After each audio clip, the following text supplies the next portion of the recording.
সারাদিন মহিলাদের নানান রকম কাজকর্ম থাকে। বুদ্ধি আর কৌশল জানা থাকলে মহিলাদের কেউ কোনোদিন কোনো কাজে হার মানাতে পারে না। সমস্ত কাজ আমরা একার হাতে করতে বেশি পছন্দ করি।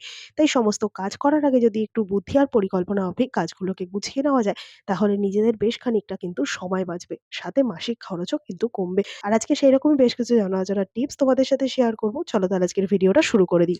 তো বন্ধুরা, দেখবে যখন আমরা বাড়িতে আটা কিনে নিয়ে আসি তখন কিন্তু সেই আটাটা যখন আমরা রুটি, লুচি, পরোটা করতে ব্যবহার করি, সেই আটাটা কতটা খাঁটি আমরা কিন্তু কখনোই যাচাই করি না। সেই আটাটার মধ্যে আদৌ কি কিছু মেলানো আছে সেটাও কিন্তু আমরা জানতে চাই না। সামান্য পরিমাণ একটুখানি চেলে নিয়ে ব্যবহার করতে শুরু করে দিই। কিন্তু এই আটাটার মধ্যে কিছু মেশানো আছে কিনা, বাড়ির প্রত্যেকে কিন্তু ছোট থেকে বড় এই আটার তৈরি সমস্ত জিনিস খেয়ে থাকে।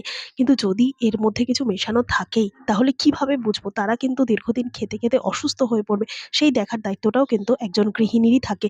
তার জন্য কি করতে হবে, ছোট্ট একটা টিপস আমরা ফলো করলেই কিন্তু বুঝতে পারবো এই আটাটা আদৌ ভালো নাকি কিছু মেশানো আছে। তার জন্য পরীক্ষা করতে গেলে নিয়ে নিতে হবে ১ গ্লাস ভর্তি জল। জলটা উষ্ণ গরম হলে খুব ভালো হয়। ১ চামচ পরিমাণ আটা এই জলের মধ্যে দিয়ে ভালো মতো গুলিয়ে নিতে হবে যাতে কোনো রকম লাম্পস না থাকে।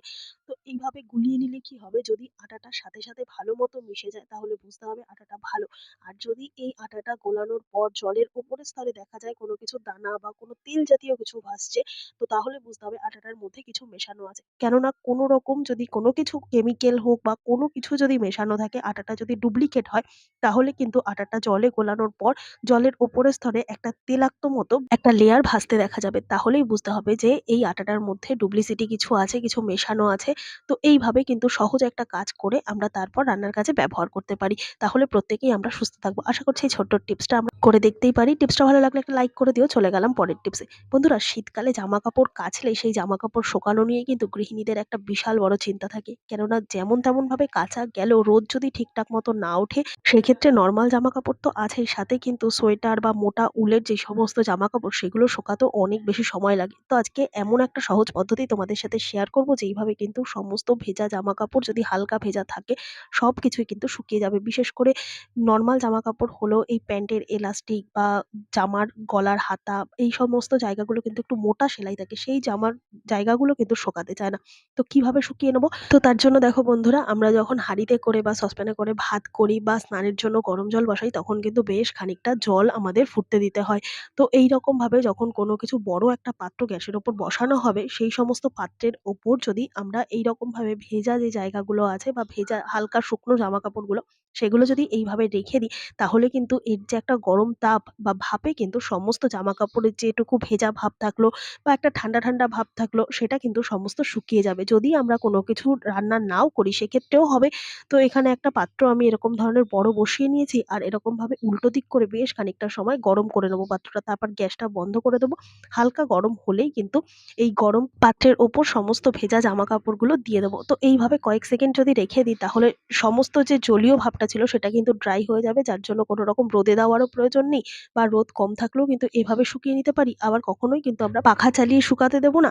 আর কিন্তু কোনো রকম আয়রন বা ইলেকট্রিসিটি বিল খরচা করেও কিন্তু আমাদের জামাকাপড় শুকানোর দরকার পড়বে না। সামান্য একটা বুদ্ধি দিয়েই কিন্তু আমরা অনেকগুলো কাজ করে নিতে পারি। আশা করছি এই ছোট্ট টিপসটাও তোমাদের অনেকটা কাজে দেবে। ভালো লাগলে লাইক আর শেয়ার করতে কিন্তু একদমই ভুলবে না। চলে গেলাম পরের টিপসে। বন্ধুরা, আমরা মিক্সার গ্রাইন্ডার কিন্তু প্রত্যেকেই ব্যবহার করে থাকি। কিন্তু যখন আমরা মসলা করি, এই মসলা করার সময় এই জারের গা বেয়ে কিন্তু বেশ খানিকটা মসলা এদিক ওদিক ছড়িয়ে ছিটিয়ে পড়ে, যেটা কিনা এরকমভাবে মেশিনের মধ্যেও পড়ে। আর সেটাকে যদি সাথে, সাথে মুছে ফেলা হয় সেক্ষেত্রে তো একরকম, আর যদি মুছে না ফেলা হয় সেক্ষেত্রে কিন্তু দেখা যায় মসলাগুলো সাইডে এরকমভাবে শক্ত হয়ে রয়েছে আর একটা কিন্তু বাজে গন্ধও ছাড়ে।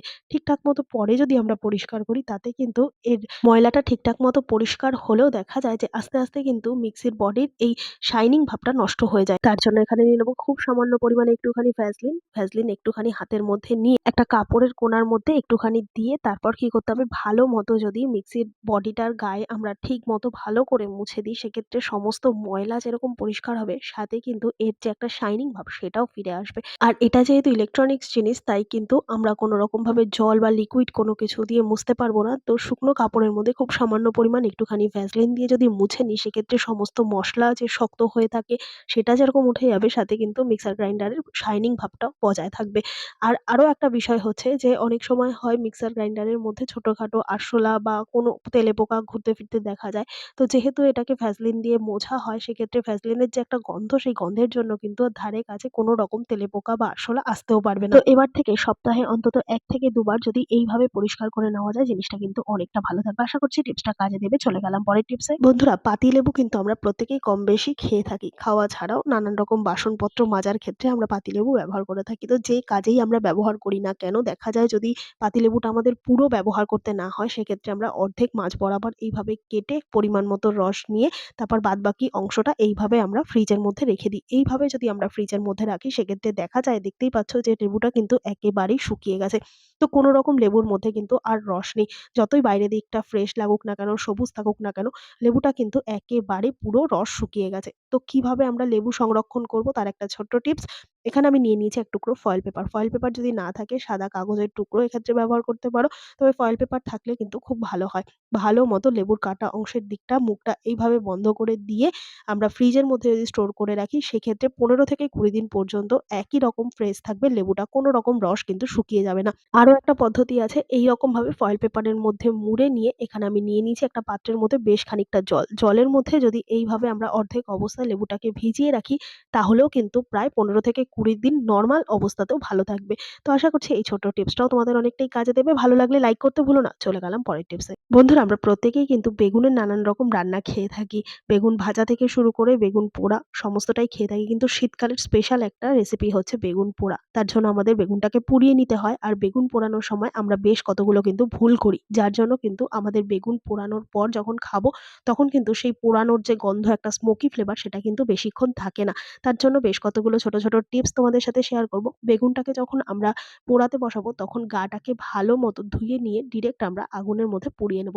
কোনো রকম গায়ের মধ্যে কিন্তু কোনো রকম সর্ষের তেল মাখানো যাবে না। তাতে কি হবে, বেগুনটা যখনই পোড়ানো হয়ে যাবে এই তেলটার যে গন্ধটা সেই গন্ধটা কিন্তু থেকে যাবে। বেগুনের যে একটা স্মোকি ফ্লেভার সেটা কিন্তু সম্পূর্ণ চলে যাবে। তাই জন্যই কিন্তু আমাদের এই ভুলগুলো হয়। তো বেগুন পোড়া খাওয়ার সময় যাতে পোড়া গন্ধটা ভালো মতো পাওয়া যায় তার জন্য ভালো মতো বেগুনটাকে পুড়িয়ে নিয়ে পোড়া অবস্থায় একটা পাত্রের মধ্যে এইভাবে বেগুনগুলোকে রেখে ওপর দিক থেকে একটা ঢাকনা দিয়ে নিতে হবে। এইভাবে বেশ ০.৫ ঘন্টা কি ১৫ মিনিট যদি পোড়ানো বেগুনটাকে ঢাকনা বন্ধ করে রেখে দিই সেক্ষেত্রে বেগুনের মধ্যে যে একটা পোড়া গন্ধ সেটা কিন্তু খুব স্ট্রং মতো থাকবে। যতক্ষণ না এই ঢাকনাটার মধ্যে ভ্যাপার হয়ে যাচ্ছে গরমের তাপে ততক্ষণ পর্যন্ত বেগুনটাকে এই অবস্থায় রেখে দিতে হবে। তোমরা হয়তো ভাবতে পারো যে বেগুনের গায়ে তেল না মাখালে বেগুনের খোসাটা ছাড়ানো যাবে না। দেখতে পাচ্ছ আমি কিন্তু কোনো রকম তেল মাখাইনি। তাতেও সুন্দর মতো বেগুনের খোসাটা ছাড়ানো যাচ্ছে। আরো একটা ভুল করি, বেগুনটা পোড়ানোর সাথে, সাথে কিন্তু আমরা খোসাটাকে ছাড়িয়ে ফেলি। না ছাড়িয়ে কি করব? এভাবে তো ঢেকে রাখবোই। আর যখন আমরা ছাড়াবো তখন কিন্তু কোনো রকম ভেজা হাত বা জলের হাতে বেগুনের খোসাটাকে ছাড়ানো যাবে না। অনেকেই হাতে গরম লাগার ভয়ে কিন্তু বেশ খানিকটা জলের মধ্যে হাত বারবার ভিজিয়ে নিয়ে তারপর খোসাটাকে ছাড়ায়। তো সেরকম করলেও কিন্তু বেশ খানিকটা পোড়ার যে গন্ধ সেটা কিন্তু কেটে যায়। তো সবথেকে ভালো উপায় হচ্ছে এরকমভাবে বেশ খানিকটা সময় ঢেকে রেখে তারপর বেগুনটা খানিকটা ঠান্ডা হলে যদি খোসাটা ছাড়ানো যায় সেক্ষেত্রে কিন্তু অনেক বেশি সময় পর্যন্ত পোড়ার গন্ধটা স্ট্রং থাকবে। তো আশা করছি এই ছোট্ট টিপসটাও তোমাদের অনেকটা কাজে দেবে। চলে গেলাম পরের টিপসে। বন্ধুরা, বাঁধাকপি কিন্তু আমরা প্রত্যেকেই কম বেশি খেয়ে থাকি। শীতকালে বাঁধাকপিটা কিন্তু দারুণ লাগে খেতে। কিন্তু বাঁধাকপি খেতে যতটা ভালো লাগে কাটতে কিন্তু ততটাই কষ্ট হয়। কেননা ফ্রিজ থেকে যখনই বাঁধাকপিটা বের করে তারপর আমরা কাটবো তখন হাতের আঙুলের মাথাগুলো এতটাই অবশ হয়ে থাকে যে ঠিকঠাক মতো কিন্তু আমরা এটাকে মিহি করে কোচাতে পারি না। সেটা যেভাবেই আমরা কোচাই না কেন, বঁটি দিয়েই হোক বা চাকু দিয়ে, মনে হয় যেন হাতটা অবশ হয়ে কেটে পড়ে যাচ্ছে।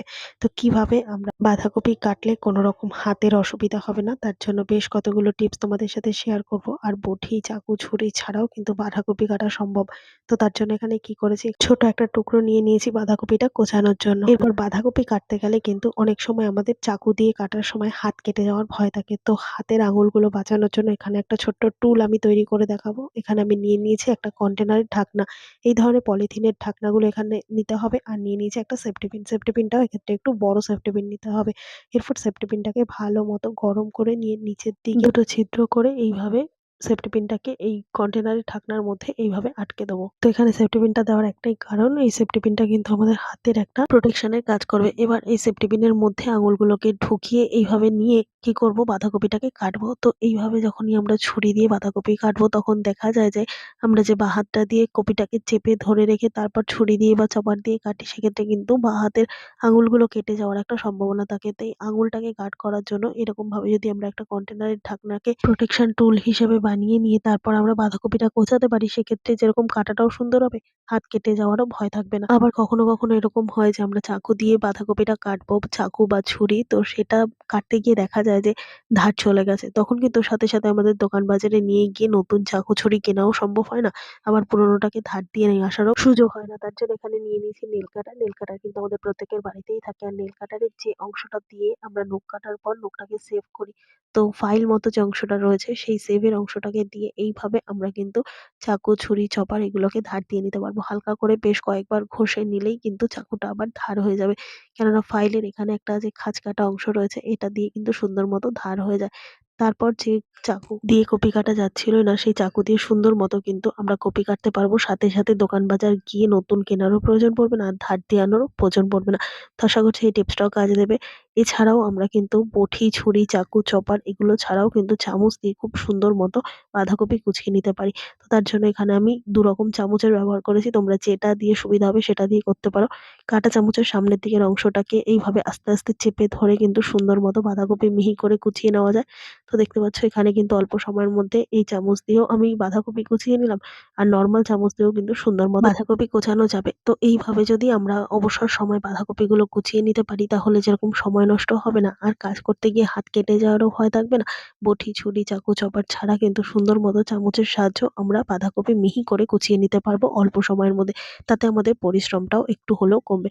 তো আশা করছি আজকের সমস্ত টিপস তোমাদের কাজে দেবে। টিপসগুলো যদি ভালো লেগে থাকে লাইক, কমেন্ট, শেয়ার করে পাশে থাকবে। আমার এই ভিডিওটা কে কোথা থেকে দেখছো কমেন্ট করে জানাতে ভুলবে না। দেখা হবে আবারও অন্য কোনো ভিডিওর সঙ্গে। ধন্যবাদ।